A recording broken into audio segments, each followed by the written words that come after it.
Welcome to this quick start tutorial for VRay for Revit. In this video, we'll show you how to use VRay Swarm, a distributed rendering system that allows you to render on multiple machines at once using a simple web interface. Swarm may be installed alongside VRay for Revit, but also may be installed on its own. Now, you do not need to install Revit or VRay for Revit on a machine that you just want to use as a render node. If you already have installed VRay for Revit with its license, you won't need to install the license server for Swarm. However, on machines that you do not have VRay for Revit already installed and licensed, you will need to install the license server and set that up with your proper license for that machine to be able to render in the Swarm. I'm going to go ahead and just install Swarm. You likely don't need to change any of these settings. Just make sure to uninstall any previous installations if you have any, and make sure Add Firewall Exceptions is checked on. And we'll also leave the address and port options as is and click Install Now, and that's it. You'll want to install Swarm on all the machines you wish to distribute renders to. Now that we're installed, we get into the configuration for the interface for the node. Open up a web browser. To access the interface, you'll need to type in the browser localhost 24267, where that number 24267 is the port you used in the installer. Now, of course, if you change the port during installation, enter that port number instead. Otherwise, 24267 is the default. The first view we see here is the log view. This is where you would see any messages for the node as it is rendering. Click in the upper right corner to open options for the view. Next to that is the ability to enable or disable the node for rendering. Clicking this icon will access the different pages of the interface. Start with configuration. Making any changes to configuration here requires that the node first be disabled for rendering. Go ahead and disable the node and the options are available. Tags allow you to tag this node with a descriptor that defines something about the machine. So let's tag this machine as render farm and click add.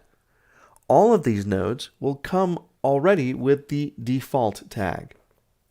Up at the top, we'll click Save to commit the change and re-enable the node. Now, let's click on the network page. This shows all the available Swarm machines on the network. Through this page, you can select a machine and remotely enable or disable it like this. We can select multiple machines using the Shift key while selecting additional nodes. Here we'll copy our local machine settings to the two machines I've got selected.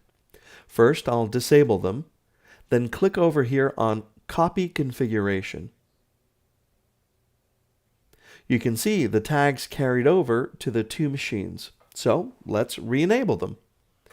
Now, let's change to the Resource Usage page. This shows the current usage of the machines from CPU to GPU to memory and network traffic and even storage space available for that node. Now, let's see Swarm used on a Revit project. Let's open up the file swarm.rvt, which you can download from the tutorial page. Now, we have some settings you can load to put us on the same setup here. So let's go load our settings by going to the VRay tab and click Settings in the VRay ribbon, and then click on Sharing. Click on Load Settings in the bottom corner and navigate to the swarm.xml file provided with this tutorial. This brings up a number of options. Just go ahead and leave them all checked on and click Import Selected. This just makes sure we're on the same settings, but this is also a great way to be sharing setups for multiple projects. Let's go over the settings for Swarm. Go to the Settings icon in the ribbon. Click Swarm and you'll see the same settings you had in the installer. Click on Refresh to see the tags for the machines that are currently running. You can click on the tags to enable or disable them so that your Swarm render distributes only to the machines with that tag. Selecting both will distribute to machines that have one or the other. I'll just leave it on default. Now, click on Engine. Here we can set up how VRay renders depending on the quality settings. We'll change the height settings from progressive to buckets. With buckets, you can really see how the other machines on your swarm are helping render. It's also just a little faster to render buckets when using swarm over progressive. Close out of this window. Click on the current view and select Render for your view. Next, click on Quality and select High. For the resolution, let's use the crop region set at 96 dpi. Go ahead, turn on artificial lights, and the rendering is now ready to go. Now, click on the render button here to enable swarm, as it will be disabled at first. Now I'll click on Render with VRay icon to start this rendering. Now you won't be able to see the other machines jumping in to help this render until VRay gets to rendering some buckets. So we'll elapse a little time here. When the renderer is finished with passes like the light cache, which calculates global illumination, we can see the buckets appear and see that this local machine is working on the image. And you can see that the computer's name is actually in the bucket. In the VRay Rendering Progress dialog, click on the distributed rendering arrow to expand it, and a bar that shows how many machines are being used. If you slide the goal slider to the right, you will be adding more machines to this render. You can see a slew of new buckets appear on the image that are being processed by the other swarm machines.